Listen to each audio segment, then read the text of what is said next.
হাত ছাড়ো আমার। আমি বেঁচে থাকতে আমার স্বামীকে কেউ এক বিন্দু পরিমাণ অসম্মান করতে পারবে না। আসসালামু আলাইকুম, কেমন আছেন সবাই?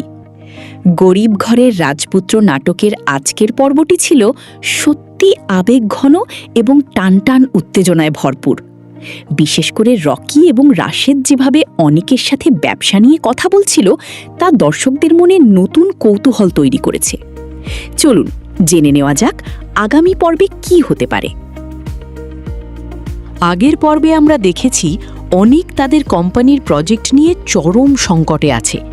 রকি এবং রাশেদ অনেককে নতুন প্রজেক্ট খুঁজে আনতে বলেছে, যা ছাড়া তাদের কোম্পানি টিকিয়ে রাখা কঠিন হবে। এই প্রজেক্ট পাওয়ার লড়াইয়ে অনেক কি সফল হবে নাকি নীলিমার বাধার মুখে পড়বে? সবচেয়ে বড় প্রশ্ন হলো, অনিকের কি আসলেই সেই প্রজেক্টটি পাওয়ার যোগ্যতা আছে নাকি সে আবারও কোনো ভুল সিদ্ধান্তের ফাঁদে পড়বে? আগামী পর্বে আমরা দেখব অনিক এবং নীলিমার সম্পর্কের টানাপোড়েন নতুন কোনো মোড় নেয় কিনা। নীলিমা কি অনিককে ব্যবসায় সাহায্য করবে নাকি তাদের আগের সেই তিক্ত অভিজ্ঞতা আবারও সামনে চলে আসবে?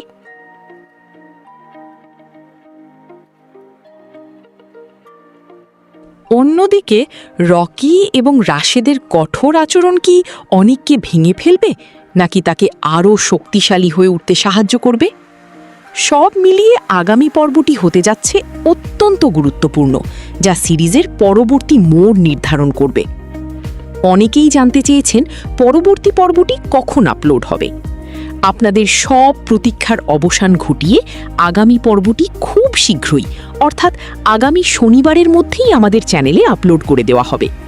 তাই সিরিজের আপডেট পেতে আমাদের চ্যানেলটি সাবস্ক্রাইব করে বেল বাটনটি টিপে রাখুন, যাতে নতুন পর্ব আসার সাথে সাথেই আপনারা নোটিফিকেশন পেয়ে যান।